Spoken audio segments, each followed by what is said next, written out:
Welcome to the Commonwealth Club of California. We're here today with our Michelle Meow Show at the Commonwealth Club. And like all of our programming, we're coming to you live, online only, and we're doing this free. This is our way of keeping our important conversations going, even as we are all sheltering at place, working from home or working from our remote offices. If you have registered on our website, you were offered an opportunity to, of course, support our programming. If not, you didn't, you were unable to, we certainly welcome you at any time to go to commonwealthclub.org and support us in any way, small or big. It's appreciated as a way to help us keeping our programming alive. I'm John Zipperer. I'm the Commonwealth Club's Vice President of Media and Editorial, and among my tasks here is the enjoyable job of co-hosting the Michelle Meow Show at the Commonwealth Club. If you've been following me this far along, you also know that my name's not Michelle Meow, so let me now introduce the real co-host of this show, Michelle Meow. Michelle, welcome. Thank you so much for joining us today for our special program. If you're joining for the first time and learning of the Michelle Meow Show, the Michelle Meow Show is your A through Z covering the LGBT, LMNOP, and everyone in between. Super grateful and thankful to the Commonwealth Club for offering this platform to be as inclusive as possible, bringing in all thought leaders to address social justice issues with an intersectional lens. I love saying that. And now let's get our program started. I'll introduce our guest today. He's been building social movements and speaking truth to power for almost 2 decades. Since graduating from Stanford Law School in 2003, he has worked in both San Francisco and Washington as a legal advocate, a nonprofit leader, a grassroots organizer, and is a poet and musician. An early advocate for marriage equality for same-sex couples and a prolific organizer in the movement to end warrantless government surveillance, he most recently built a national grassroots network for the Electronic Frontier Foundation as the organization's director of grassroots advocacy. He's now hoping to unseat Speaker Pelosi and is running for Congress representing District 12. Let's welcome Shahid Buttar. Shahid, welcome to the show. Thanks so much for having me, Michelle. It's great to be with you. Well, let's get to know you a lot better. I mean, we've done a ton of reading about you, but it's traditional here in the program. We ask everyone, a coming out story.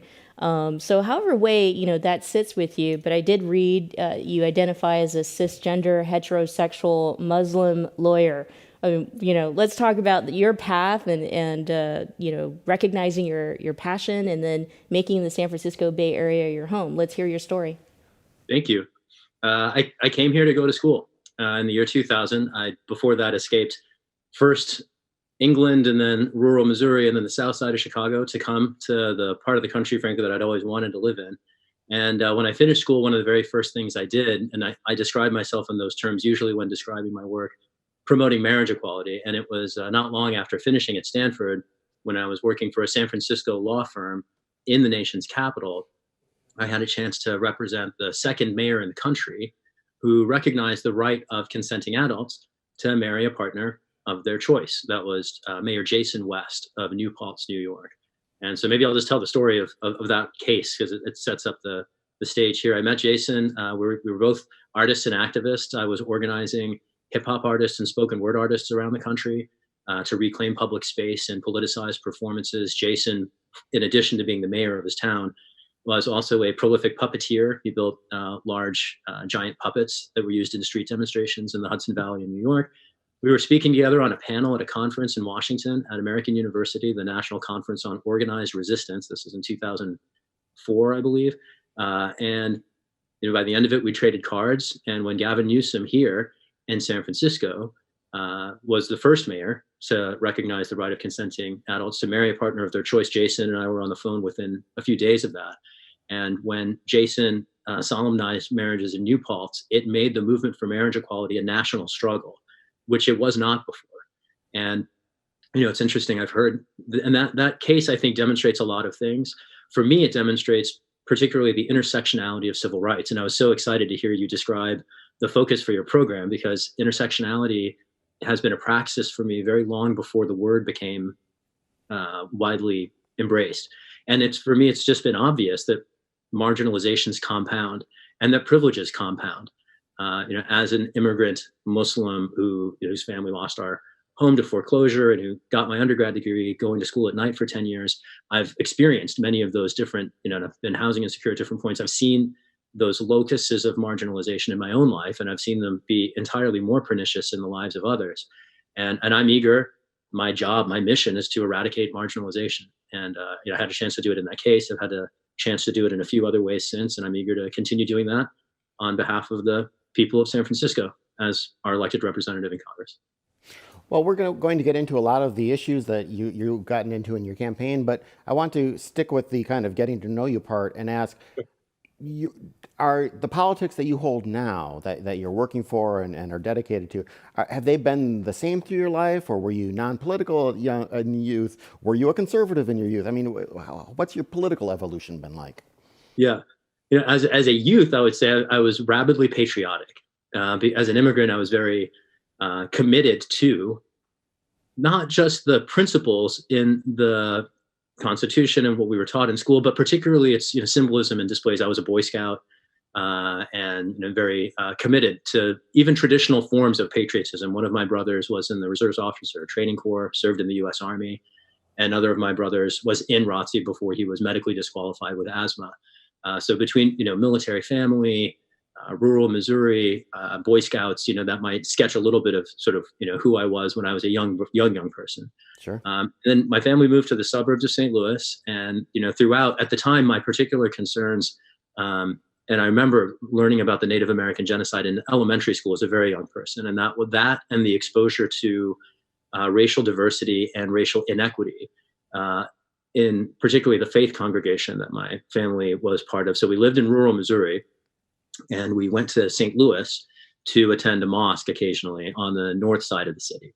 And the congregation was largely immigrant South Asians who tended to be very well resourced, and about equal numbers of African American congregants from the north side of St. Louis, many of whom did not have the same educational or professional opportunities. And in Islam, we pray shoulder to shoulder, and the different circumstances of people, could not be more obvious when we'd leave the building and you'd see the cars people would get into, or, we'd go to gatherings at different people's homes, and, we describe each other as brothers and sisters, and our circumstances in our homes, for instance, were so very different.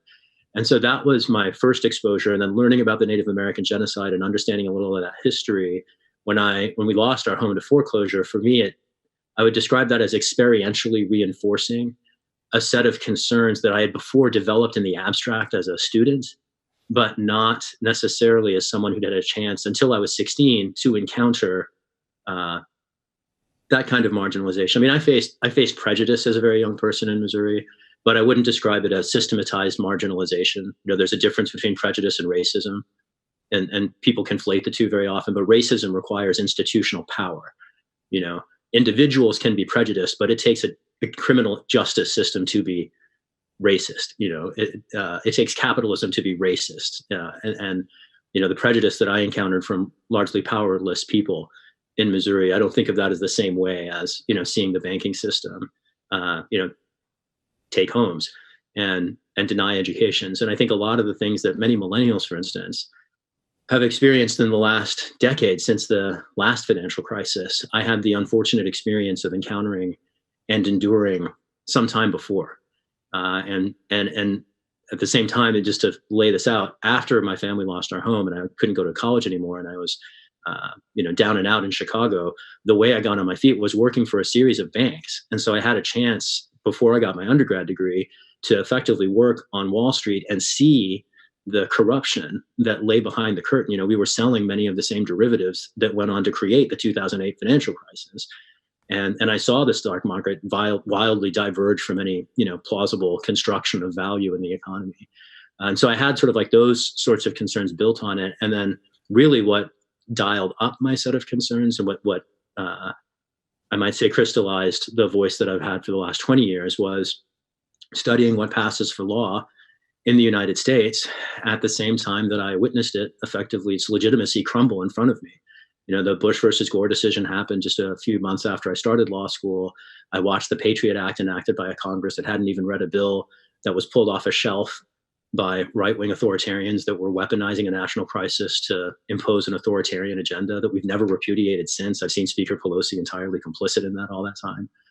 And on all these different issues, I've seen those same principles that I was inspired by as a very young person. The inscription on the basis of the Statue of Liberty. I was one of the huddled masses yearning to be free. I relate to that myself. And to see the way that we have come to treat immigrants, to see the way that we sacrificed our own rights in the service of hating others, to see the way that our own resources have been co-opted by, I'm particularly inspired by figures including Dr. King and President Eisenhower, who had intersecting warnings that both connected. And I see our civilization bury its head in the sand while, our leaders told us they warned us about a number of threats that we've been entirely unable to address effectively. And so that's a little bit about what brought me here. I hope that gets to some of your question. Yeah. We'll definitely get into the issues, and also Speaker Pelosi, what sets you two apart. But first, you might know of him, but a fellow Democratic socialist by the name of Bernie Sanders had just suspended or announces the suspension of his presidential campaign yesterday. And so speaking of, personal experiences and evolution of one's own politics and how we get to where we're at today, I would say that we can credit someone like Senator Sanders in impacting, many generations across the political sphere, as well as being a part of this new socialist movement, a modern socialist movement that's happening in this country. Would love to hear your reflections on, Senator Sanders announcing the suspension of his campaign and what your thoughts are as far as the impact that he's had on American politics. Thank you so much. I cried the other morning when Bernie announced that he was dropping out of the race. And it affected me more personally, frankly, than I anticipated, especially because I'd had moments in the context of his campaign crying before, particularly the night of the Florida and Illinois primaries. I would not be running for Congress were it not for Bernie Sanders. And I want to make that inescapably clear. He inspired me in two different ways. He both inspired me substantively to recognize that the value paradigm that he and I have long shared was not just one that he and I shared. I knew that the majority of his constituents in Vermont shared it, but until 2016, frankly, never did I guess how widely shared and supported across the American body politic, how radical in particular are the millennials in that generation that broke so dramatically to support his campaign, and that generation that has been effectively abandoned by the political establishment. I didn't recognize how radical the young ones were. And, this dovetails a little bit with John's previous question. I've always been unapologetically committed to my principles, so much so that the idea of running for office in the past, under the preceding paradigm, it's never been possible. I mean, I wouldn't think of it twice. The idea that I was so committed to my principles made me unelectable. And then Bernie demonstrated for me that what people think of as electability is in fact just a pretense for corporate neoliberal centrism. And that in fact, a visionary commitment to human rights is electable. And it didn't happen then, and it didn't happen this year in that particular race, but it will happen in others. And we've seen it happen in some. Members of the Squad, for instance, broke through on that paradigm. And so I see cracks in the neoliberal armor happening around the country. And so that substantive inspiration to see how much support is already out there for a meaningful repudiation of corporate capitalism and a equally meaningful commitment to human needs and human rights, that there's already that support. He also inspired me methodologically, which is to say, I had always thought of political campaigns as vacuous exercises in institutional narcissism until I saw him show up on the picket line. And I saw him win Disney workers and Amazon workers a raise, not through public policy, but just through using his megaphone. I saw what solidarity from a candidate for public office can do for social movements. And having been a long committed social movement organizer, I've done impact litigation, I've led nonprofits, I've done the policy work, I've done the street work, I've done direct action, I've been arrested. I've done all the different pieces of the social justice equation, and recognizing the way that he, as a spokesperson, was able to rally his supporters around a set of intersectional causes, reframed for me the possibilities in electoral activism. I'd frankly long derided a lot of electoral activism as serving an establishment, because there wasn't a meaningful left alternative, which is why I've been building issue-based movements for 20 years. And Bernie basically lifted the lid off and said, A, the country is way more left than we might think, and B, here's how you do it right in a way that actually puts the people in front. And I've been very inspired to follow his lead. I frankly ran in this cycle. I was auditioning to be one of his lieutenants and support his agenda on Capitol Hill. And one of the reasons I was crying the other morning as I heard about his decision was recognizing that the future, for me, I am now auditioning to try to stave off the worst potential outcomes of the future, because regardless of who wins, presuming that Biden's the nominee, I'm going to have to be fighting the next president because they'll be entirely too conservative to meet the needs of the future. And instead of going to support a president who's going to be fighting for the future, I fear that I'm going to be fighting a president who's going to be standing in its way. And I'm here for it. The entire democratic socialist movement has been on a what's the word? It's been on a strength lately, and certainly we've seen a number of offices, obviously non-presidential, that have been picked up by democratic socialists. It's also a term, however, that a lot of people don't understand, and it's been used both as a pejorative and as a kind of a glossy coverall for anything. Give us your definition of it. Is it and situated in kind of the world that people do understand? I mean, is this Marxism? Is this European style social democracy? Is there something uniquely American about it? Is it what are we looking at? What is your take? Yes, thank you. And I'll try to bridge that in the prior question, because Bernie's role with respect to articulating it, I think, is one of the things that creates some ambiguity, because there's democratic socialism, there's Bernie's platform. How do the two relate? I think that's one of the reasons that there is this ambiguity that people are trying to resolve. The uniquely American aspect of democratic socialism is the breadth of the visions that are encompassed within it, precisely because we haven't yet attained institutional power to realize the vision into policy. So in other countries, I think there have been much more rigid definitions between, for instance, social democracy, democratic socialism, traditional socialism, other things on the spectrum between, crony corporate capitalism on the one hand and, communism perhaps on the other. I see that democratic socialism as uniting a few different threads. One of them is a commitment to democracy, which I would describe as quintessentially American. We have a legacy in the world, however we continue to disappointingly betray it at seemingly every opportunity. We still helped introduce the concept of democracy into the modern world. That's a legacy that I am very committed to defending. And I've sketched out at least 4 different vectors from which our democracy is under attack. And I will say that as an immigrant democratic socialist, my brand of democratic socialism attains a particularly anti-authoritarian character, because I'm not just interested in expanding public ownership of industrial sectors. I'm not just interested in expanding human rights to include healthcare and housing and food and education.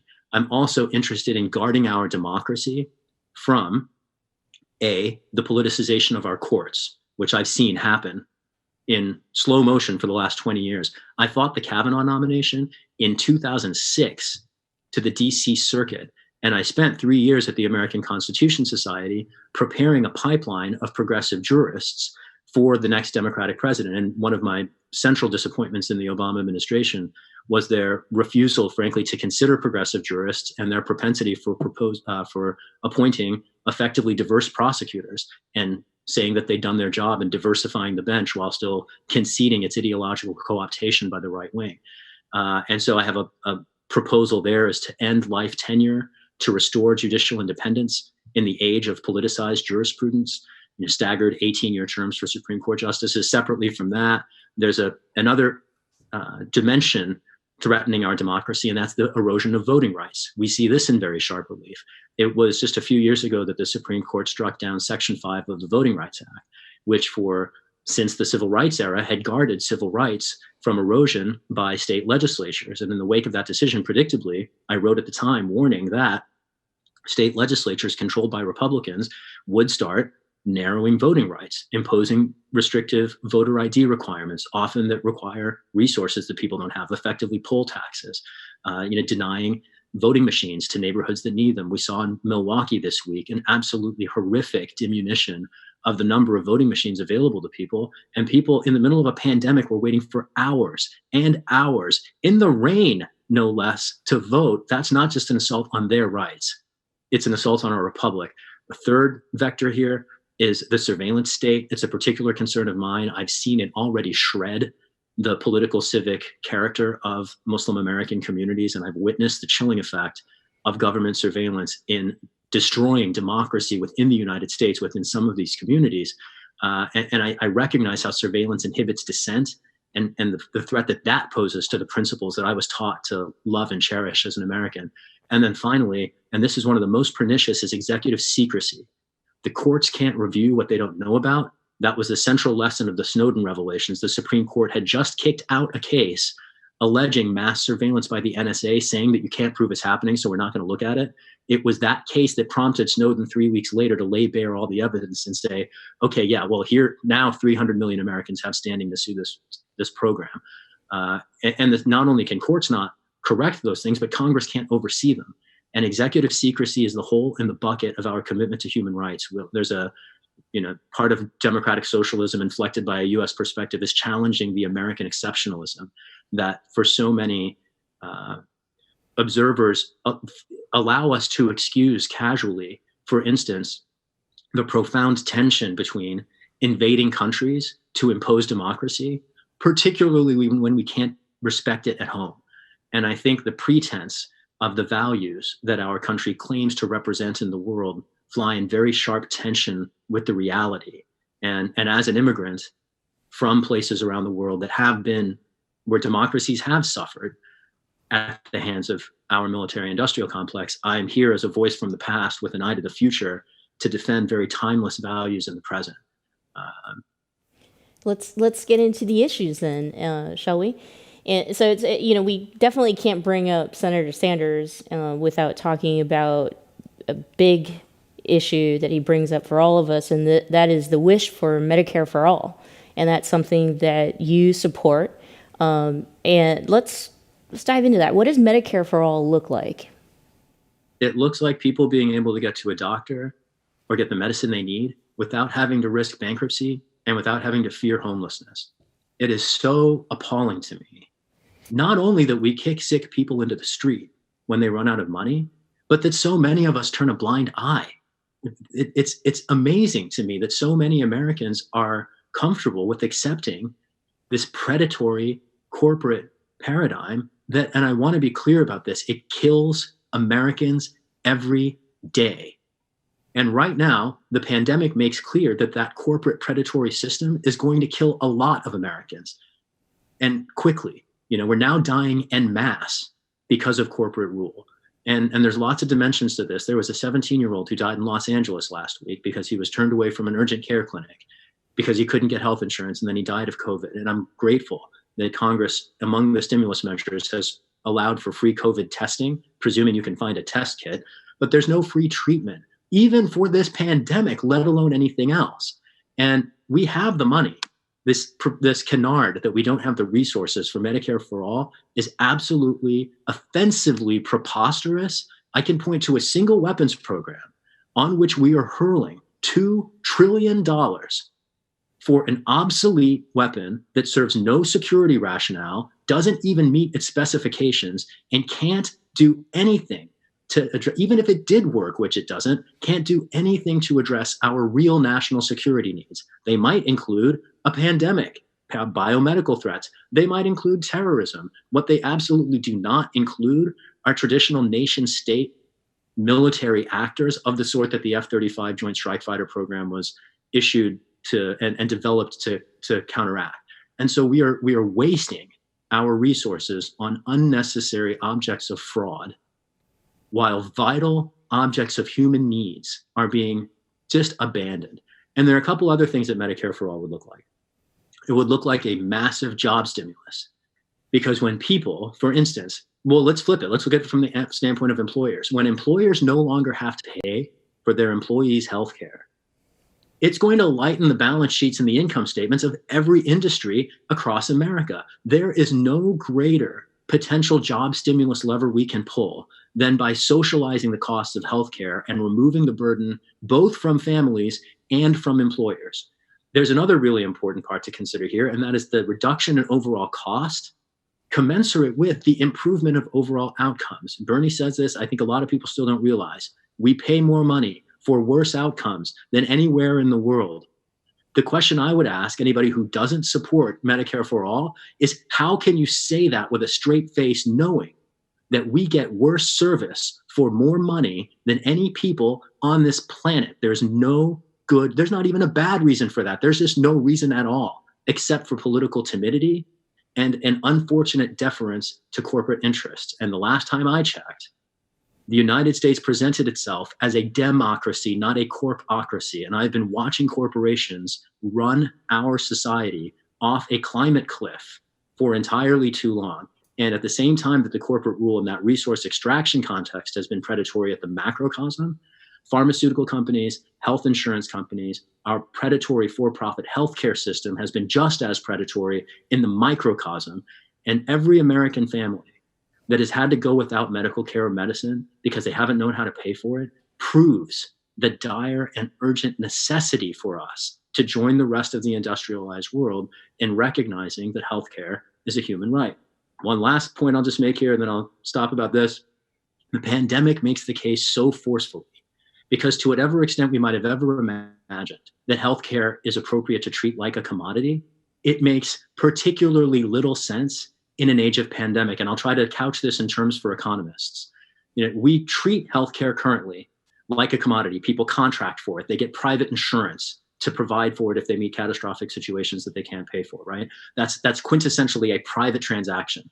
But economists would concede, particularly in an age of pandemic, that individual health has massive public externalities. Contagion is an externality. It's not just in the interests of underinsured and uninsured people to make Medicare for all the national policy to establish a human right to healthcare. It's in all of our interests, because when our neighbors get sick, especially in a pandemic, it puts everybody at risk. And that's not rocket science. That's what appalls me about this. This is just common sense. And I think it's really sad that we have to fight tooth and nail simply for our civilization to make decisions that are such no-brainers. And it reflects the unfortunate co-optation of our democracy by Wall Street. It is interesting. I've been thinking lately about how, so the healthcare industry is what, like a fifth of the entire economy, something like that? And it's been buckling under this, crisis, despite obviously some heroic efforts of nurses and some doctors and others who have literally been putting their lives in danger. Just to maybe kind of keep it going along those lines, and this is asking you to predict, so everyone gets a freebie here because we don't know how long this will last or whatever, but care to project what you think the American attitudes and the political environment for whether it's Medicare for all or some other dramatic change in the healthcare setup would be once we're through this health crisis and this concomitant economic crisis? I think the bipartisan clamor for universal health care is frankly already there. Bipartisan majorities, even a majority of Republicans, already favor the policy. So I would just reframe the question with all respect. I think what you're asking me is, will our political system heed the established consensus of the American people, or will we continue to get railroaded by our corporate overlords? And frankly, the one way I could, and also reframe the question is, will the people of San Francisco recognize that we're being fleeced by our own elected leadership, and that we can have a voice that will actually stand for our needs instead of for Wall Street's profits? And I do think that our race presents a very crucial test that will determine the outcome of exactly that question that you're raising. And all I can say to that is, every minute of my time and ounce of my energy for the last 3 years has been dedicated to liberating this seat. And I hope very much that the answer will reflect the responsiveness of our democracy to we the people of the United States. That's the bet I'm making, and we're leaning in to make it happen. Something you mentioned, we have the money, and this comment. I mean, just this morning, there's the headline that the Treasury had approved another $2.3 trillion in aid. This country has already approved trillions of dollars in aid and during this pandemic. One of what would happen under Medicare for all, a single payer healthcare system, is that it would be paid for by federal money. And so, the question really is, if we have all this money, what are people so worried about, especially when they say or make a statement like, I don't like the idea of taxes being raised. What are they missing? I think they're missing history. There is a long running fight between capital and labor. And when we look at policy questions without being informed by that history, we risk, unfortunately, repeating even its sadder aspects. And corporations have been preying on the American people for a long time. And I think that when people look at the current debate over Medicare for all, which might seem like a visionary alternative, and then they compare it to the majority of American politicians for whom it would seem revolutionary, it's another way I add value, I think, as a voice with a foot abroad, having immigrated from the UK. An international perspective reveals that it's the majority of US politicians who are frankly in the isolated minority. That's the irony here, is that Medicare for all is not, it is a visionary policy, but it's not a new policy.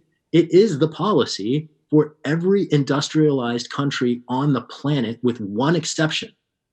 The very same country that incarcerates more people than anywhere else in the world too. It's, the thing that amazes me is that we have this notion of ourselves as a free people and a brave people when we are being fleeced mercilessly, and we are frankly jailed at higher rates than anybody anywhere else. The tension between our national self-identity and construction and the reality I see is demonstrated in precisely that impression among some Americans that these objects of widespread international consensus are somehow revolutionary. Similarly, international human rights that are respected around the world are not recognized here. One of them is healthcare, and the World Health Organization has described both how universal healthcare is a compelling public need and exigent imperative in public policy, and it's not even new in the American experience. President Roosevelt included healthcare and a secure home in his proposed second Bill of Rights, which Congress has never, and the Congress has never enacted and the states have not ratified. But the second Bill of Rights envisions a robust commitment to many of the same human rights that many other countries acknowledge that we refuse to acknowledge. And I think that I would just invite many Americans who, might think of Medicare for all as this incredibly destabilizing thing, people who don't see the no-brainer case for it, that it will be a job stimulus, that it will reduce costs, that it will improve healthcare outcomes, that it will keep people alive, that it will prevent homelessness. Like, there is literally no policy that makes more sense than this one, if only because the prevailing system is so obviously failed in so many different ways. And for people for whom that might seem unsettling, I just say look up and look abroad, because we are not, as much as we might think, the innovators in all things. And in this case, we are very slow to adopt a long ago established expansion of human rights. And I'm eager for the United States to join the rest of the world. And when you're talking about this shared policies or whatever that the rest of the developed world has, they don't all pursue a Medicare for all sort of approach. I mean, Germany still is private insurance based, but I believe they have universal health care provisions and such. Why is Medicare for all then the answer for the United States? And isn't it, especially considering this is such a, as you've said, a country so deeply rooted in these corporate interactions and in control and other things, isn't that actually probably the most difficult thing? I mean, is there another way to get to universal coverage, and so why Medicare for all? I guess is a short question. No, that's a good one. I mean, if I were to sketch the spectrum of alternatives, I think the hardest one would be a British model, NHS, where it's not just the health insurance, but also the health delivery apparatus that is nationalized. And Medicare for all is not that. Medicare for all envisions a much lighter shift that only socializes the insurance layer, that allows healthcare deliveries to still remain private and decentralized. So in that respect, it's frankly not nearly as revolutionary a policy as the more socialized ones around the world. Yeah. You're right that Germany's is a little bit less so. In my mind, the key there is making sure that anybody can get to a doctor and get medicine. Like President Obama, for instance, was able to trade everything out of his bill as long as people weren't denied coverage for previous conditions. Mm-hmm. My bottom line is people need to get to doctors and medicines when they need them, for preventive care or for crisis care. And whatever it looks like to get there, I'm very comfortable to, in the process of legislation, work with my would-be colleagues in Congress to craft measures that might be alternatives to the Medicare for all vision, that maybe are more like the NHS in Britain, or alternatively more like the German model. But for me, the key is making sure that people don't get turned away from medical facilities and they don't get turned away from pharmacies because they don't have the money in their pocket. That is a travesty. It places us all at risk. And whatever the specifics look like in order to get us there, I'm happy to engage and accommodate, dialogue and the construction of a policy vehicle that maybe differs from Medicare for All, as long as that gold standard, making sure that everybody gets the care they need, is respected. Thank you. Staying on, healthcare is a right, housing is a right, and, these basic human needs as a right in how we get there as a country. This pandemic all of a sudden has kind of put us in this temporary place in which we have found a way. We have found a way to provide some shelter for those who are homeless. All of a sudden, healthcare is accessible to anybody who's impacted by COVID-19, or, however we articulate how this virus is impacting us from the health perspective or an economic perspective. But anyway, there seems to be the solution, which was kind of always there. And one would argue that, House Speaker Nancy Pelosi has been successful in being working on a bipartisan level with different branches of our government in ensuring that there's aid from corporations to small businesses to working class. I can't say that 100% of the entire community is covered in that, but at the very end of the day, trillions of dollars of money is pumping back into the economy to make sure that we stay alive. So this really was a really long way of getting into the conversation of what sets you apart from House Speaker Pelosi, and if a good number of individuals and folks, especially in the Bay Area, feels she's doing a great job in working with someone like President Donald Trump, how would you make it even better? Yeah, I appreciate that. The very first thing, and not to say that if I were in her shoes, I'd be the speaker, but just to draw a circle around her engagement with the president, I wouldn't have supported his $4.5 billion request to build concentration camps at our borders. I wouldn't have supported his trade policies. I wouldn't have supported his foreign policy. I wouldn't have imposed the fiscal austerity measures favored by conservatives that Speaker Pelosi resuscitated even after the prior Congress had abandoned them. And I certainly wouldn't have slow-walked an impeachment process that ultimately snatched defeat from the jaws of victory by failing to even try holding the president accountable for his worst offenses against the republic. So I'll get into the stimulus package in just a minute, but I want to just focus, as long as you mentioned the president. There's no good reason that the president is still in office except for Speaker Pelosi's failure in at least two different dimensions. First, it took her a year to show up for a process for which there was plenty of evidence long before. And when she did finally, and she refused during that year decidedly in public repeatedly to pursue executive accountability, it was no secret that she didn't want impeachment.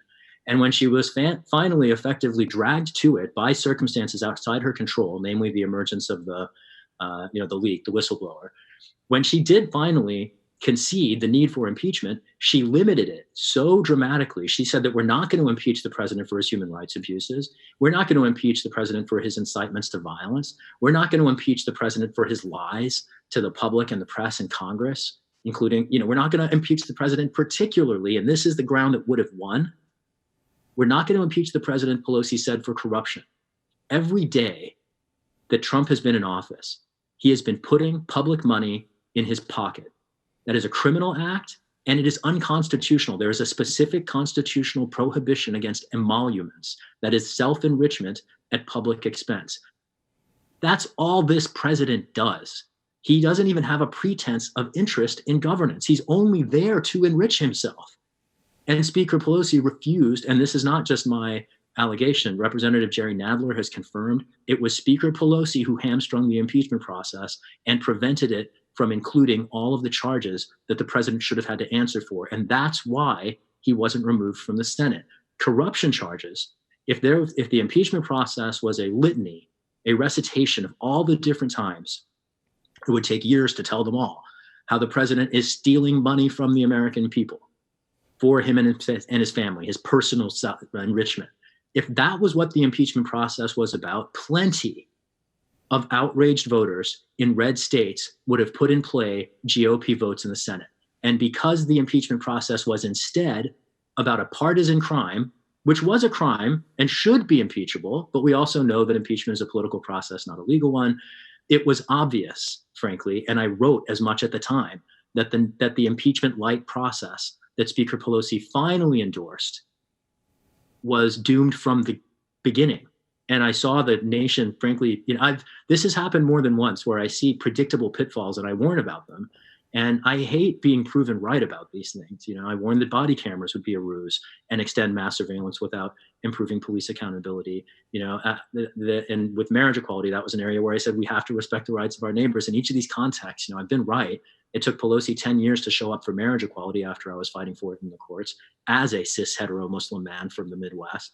And in these other contexts too, I've seen her show up slow or not at all. And impeachment is one of those ways that I think she's unfortunately failed the nation. She gets credit for a process that she lost and delayed and did everything she could to fail. And the fact that the corporate media props her up as this lion of the left, despite supporting Trump in all these different contexts, trade policy, foreign policy, immigration policy, industrial policy, wars abroad. She was one of the people who helped cover up CIA torture under the Bush administration and refused to impeach that administration for its human rights abuses. That is an era when I was helping organize protests, trying to stop Bush's wars here in the Bay Area. I was one of the 20,000 people who nonviolently used our bodies to shut down the financial district the day after Bush invaded Iraq, because that was a corporate invasion that was placing people's lives at risk, and we were right. And it wasn't just an illegal invasion that killed a bunch of people abroad.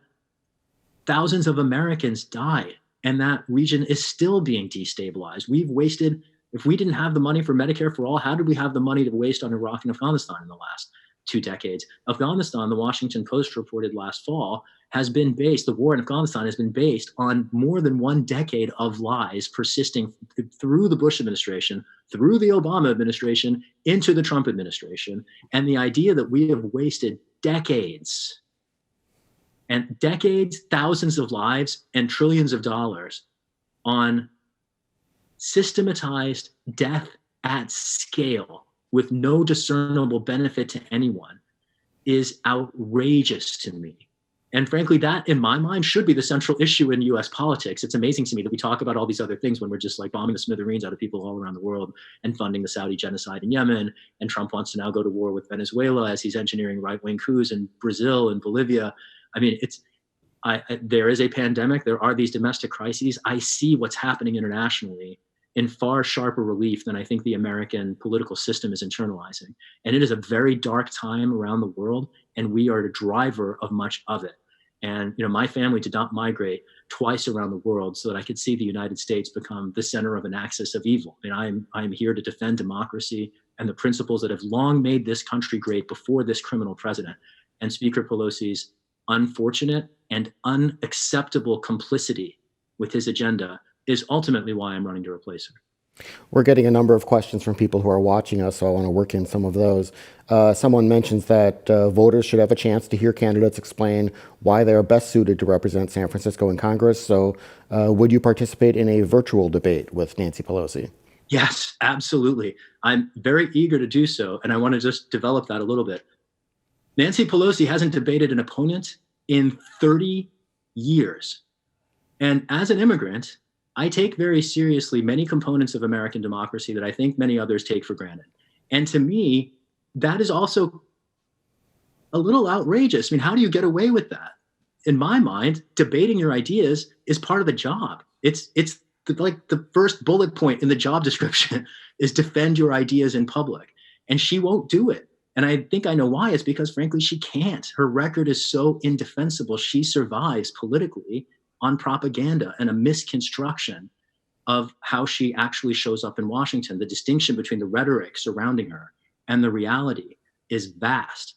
And if she were actually challenged by a credible challenger, and I am a credible challenger, but she refuses to show up for a debate, I am very eager to participate in that debate. And again, if she refuses, I would suggest to any San Franciscan who is showing up for work here, there's a further point to this.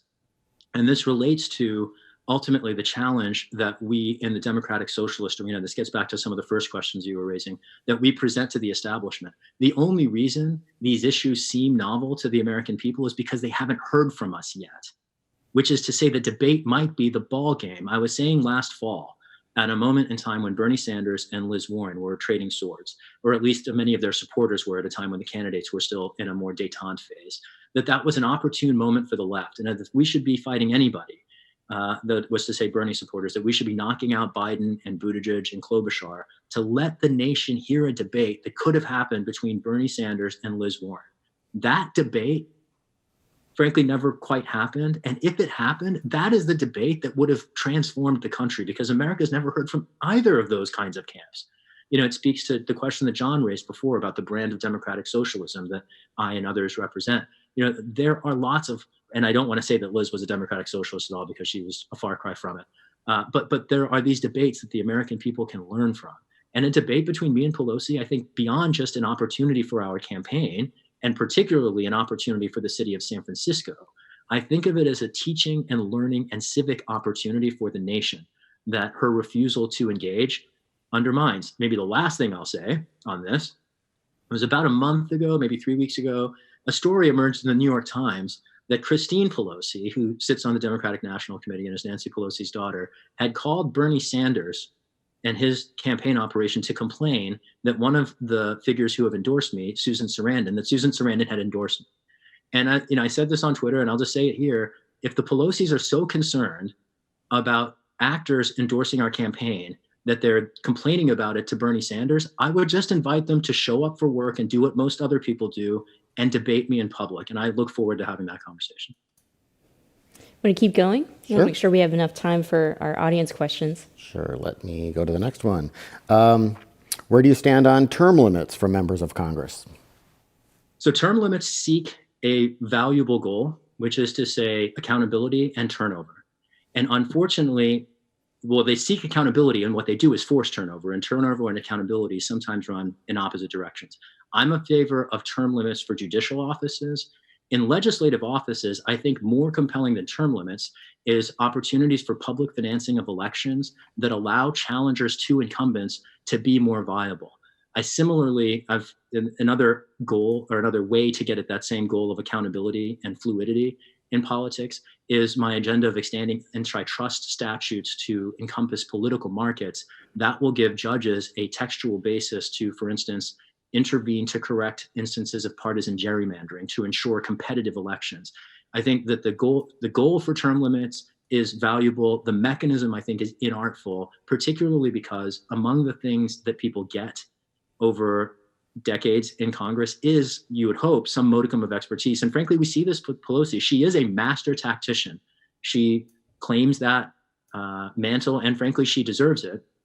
I do think, the critical perspective on that is who she uses her mastery of legislative tactics for. And it's not the people of San Francisco, and it's not the people of the United States. It's the corporations of Wall Street. But setting that aside, the accumulation of experience and expertise, and one of the currencies in Capitol Hill particularly is relationships. The accumulation of those resources, expertise, experience, and relationships renders a legislator increasingly useful, frankly, to the district over time. And here's the key: as long as they remain accountable to the district. And I think a better mechanism to ensure accountability than legislative term limits are public financing of elections and an antitrust regime that prevents partisan lockups.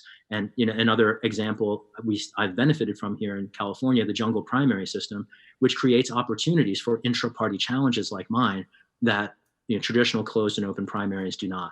So there are a lot of different ways to reach the goal of more legislative accountability, and I'd prefer ones other than term limits. Someone actually asked a question that really kind of flows right along with what you were just talking about, which is, now if you were to replace Nancy Pelosi, you would be replacing, of course, someone who has all that experience and seniority and power. You would be a junior member of the House. That's right. Who do you see as likely, and who do you see as desired new Democratic leaders in the House? So the next Speaker of the House should be Barbara Lee, and there's no question about that. Barbara Lee tried to stop the war in Iraq like I did. Barbara Lee voted against the Patriot Act like I would have. Barbara Lee has stood with the American people at every turn. She's been a leader in the Progressive Caucus. She's a renowned voice from here in the Bay Area. And frankly, she'd be a much better Speaker of the House than Nancy Pelosi would be. She would have at least gone to bat against this tyrant at times that Pelosi enabled him. And it's been very frustrating to watch a voice from the wrong side of the bay hold the gavel at a time that we frankly needed a voice like Barbara Lee to speak for the House and the American people in preserving democracy at a time like this. I would be a very junior member of Congress, and we have seen very junior members of Congress have incredible influence. Very recently, I can think of one who ran in the same cycle as I did in 2018, Representative Ocasio-Cortez. We ran in the same cycle originally on a very similar platform. I got as many votes in 2018 as she did in her primary. And I'm eager to finish the job in this cycle and join her in Congress. And I think if her example is any indication, even a young voice in Congress can make a big impact. I want to take this in a different direction, which is to say, you might hope, well, I'll take this another way. A minute ago, in response to your previous question, I said that it's great to have an experienced member of Congress as long as they're accountable to the district. And you might hope that Speaker Pelosi, with all of the institutional power that she's accumulated, the relationships, the expertise, the experience, and she is the head of the Democratic Party, you might hope that local needs would get addressed, right? But it's conspicuous to me that we have the worst housing crisis in the country here in San Francisco. Where has Speaker Pelosi been on housing? I'll tell you the answer. She's a wealthy landlord who makes $1 million a year in rent. She hasn't legislated anything for renters in 30 years. And I want to make this clear too. The federal government used to invest billions of dollars a year in block grants to states to incentivize affordable housing. Had those programs simply continued, we'd be in a very different place here in the Bay Area. But the local housing crisis has a federal root, and she is entirely complicit in creating that crisis. It's during her tenure that the spending on affordable housing has fallen through the floor. And it's not like we haven't had the money, because we've been spending hordes, like obscene amounts of money on the very same military boondoggles we were just talking about. And frankly, the amount of money we've wasted in the war in Afghanistan makes the amount of money that we've saved by abandoning affordable housing, it makes it trivial. It's pennies, right? And so if we just took an infinitesimal fraction of the money that she's been willing to hurl at military contractors and invested in our communities, San Francisco would literally look different. I mean, our city has been eviscerated by gentrification and displacement, right? The demographics of the city have demonstrably shifted. There are entire populations and communities that no longer live here that could have lived here had she remained accountable to the district. Marriage equality is another issue. I spent the Bush administration fighting for marriage equality in the courts. She was the Speaker of the House at points. And with all that privilege, representing this proud visionary city, she could not bring it upon herself to support equality for my neighbors. That's unacceptable. And this idea that she's so powerful that she can't show up for San Francisco, you say that to the people in Hunters Point. I was in a meeting in Hunters Point 2 months ago, and I'm watching the elected supervisor for that district, Shaman Walton, in D10. I'm watching him in a room of outraged constituents, trying to lay out the latest information and explaining ways that people can get involved. In that meeting, I'll be honest with you, that meeting was the only time I have questioned if I wanted to be in public office, because I'm just watching the heat that he's getting. And I talked with him about it. And the fact of the matter is, it's the Navy polluting that neighborhood. It is a federal crime against the residents of San Francisco. There's nothing that Shaman Walton or even the Board of Supervisors can do about it. There is one person in the city who can show up for Hunters Point, and she hasn't. Similarly, one other example, a month ago, maybe 6 weeks ago, an off-duty FBI agent shot an unhoused neighbor of mine about 150 feet from my front door. I've been to 3 different community meetings responding to that incident. The first one was convened by a local nonprofit, the Homeless Youth Alliance. I was in a room of people who were close friends with the person who survived that attack, thankfully, and it was mostly about grieving. The second meeting was convened by D5 Supervisor Dean Preston, representatives from the District Attorney Chesa Boudin's office came, SFPD was represented, and they all said, this is outrageous and there's nothing we can do. There's one person in the city who could do anything to even just ask the questions, why are off-duty FBI agents shooting unhoused people in the haze? And Nancy Pelosi won't ask the question. I see a lot of influence in our sitting representative in Washington, and I see all that influence doing absolutely nothing to support the people and the needs of this district. Do you think the two U.S. senators who are also from the city are any better, or are they the same, in your opinion? Oh, wow. Well, let's talk about Senator Feinstein first. I spent a lot of time in Washington pleading with her to show up for work when she was the chair of the Senate Intel Committee. I've been fighting the FBI and the domestic surveillance apparatus for over a decade. Before I joined the Electronic Frontier Foundation, I was the executive director of a nonprofit known at the time as the Bill of Rights Defense Committee. I now sit on the board of Defending Rights and Dissent, which it was merged into with another group. And for a few years, I was based here in San Francisco, leading a program to counter racial and religious profiling on behalf of a then startup nonprofit called Muslim Advocates. And at the time, I was fighting Bob Mueller. Bob Mueller was my principal antagonist when he headed the FBI and was infiltrating mosques and Quaker communities around the country, and was infiltrating environmental networks as supposed terrorists. Wait. I have to interrupt. They were infiltrating Quaker communities? Yeah, this was well established during the Bush years. The domestic surveillance apparatus, and this frankly isn't new. This is a 100-year history that stretched unapologetically for 50 years, supposedly ended in 1976 with a set of congressional hearings, the Church and the Pike Committee hearings. This is all thoroughly documented under, and to the extent anybody remembers it today, it's COINTELPRO, the counterintelligence programs. This was the era when the FBI was, for instance, threatening Dr. King and trying to drive him to an early death. This was the era when the FBI was working with law enforcement authorities to assassinate civil rights leaders like Fred Hampton in Chicago. This was the era when our government was unapologetically disrespecting the First Amendment, doing it in secret until called out for it, particularly when a group of hippies broke into an FBI office in Philadelphia during the Ali Frazier fight and literally stole the documents out of a filing cabinet, drove them to Washington, D.C., threw them down on the desk of Senator Mike Gravel, who then read them into the congressional record and held accountable the executive branch for abuses that Congress was abdicating the responsibility for enforcing.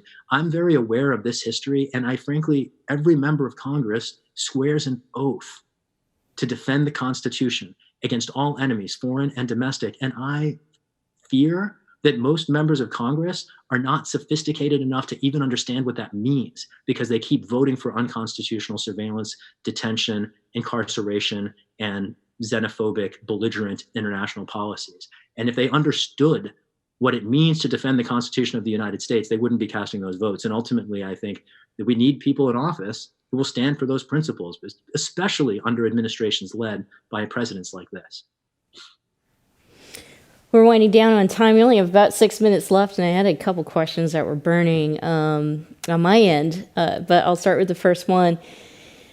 Where do we go from here? I think anybody who is elected into office or is an elected official after COVID-19 and this outbreak has a lot of work to do, whether you're a mayor or governor, a council member, a junior congressman. There's a lot that we have to do to rebuild the country. How do you see us doing it? What do we need to do going forward? We have to retool on the kind of mobilization that we've seen our country do before. And I think about the Second World War as an example. I'm proud to see UAW workers, United Auto Workers around the country retooling to build the ventilators that we need.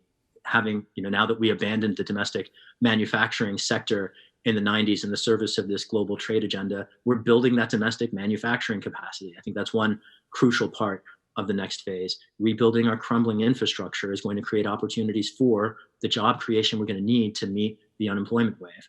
There are a whole bunch of parts of the Green New Deal that intersect here. And so one of them, people fixate on the 100% renewable energy commitment, and that's an important one. And we need that, if only to stave off the worst potential coming disasters implicit in climate calamity. But there's another part of the Green New Deal that gets a lot less attention that I think is equally important, particularly in terms of rebuilding our nation in the wake of this pandemic, and that is the federal jobs guarantee. The idea that, and it becomes particularly poignant here in California, and let's talk about it as it relates to California. One of the things a Green New Deal in California is going to look like is a generation of people being put to work to do jobs that the market will not sustain, particularly, and I think of one that is very compelling in California, is the very labor-intensive, not market-viable project of replicating indigenous forest management techniques to diminish the propensity of our forests to catastrophic wildfires. climate chaos is already killing Californians, and we need to do better. Before the pandemic hit, we already had a species-wide crisis with a longer fuse, but a very short one in the grand scheme. And if it's not the pandemic we need to recover from, it's climate chaos that we need to address and get on the front end of. And I think that the same measures that would help us recover from the pandemic can help us get on the other side of the corporate resource extraction machine that is driving our species off a cliff. My last Maybe question. One other thing, if I can there. What's that? Yeah, sure. The pandemic has really done a lot to reframe what is essential and what is not. And I'm also very eager to see a diminution in the amount of resources we dedicate to policing. We need to decarcerate. It's obvious that we don't need all of what passes for security. This is security theater. And it's another example, frankly, of the military industrial complex. I wrote a chapter in Project Censored's 2017 volume about how police militarization relates to the warning that Eisenhower gave us in 1961. And after we started abusing international human rights around the world and starting all these wars for profit, domestic police militarization is the military industrial complex turning its sights on us. And it's not essential, nor is it American. And whether from an anti-authoritarian perspective or just from the budget perspective, implicit in recognizing the need to focus on essential services, I'd really like to see us decarcerate and rationalize our policing industrial complex. Shahid, I could listen to you for another full hour or even a day. I learned so much, just within this hour, but we've got a couple minutes left. And John, is it okay if I ask the last question? Your show.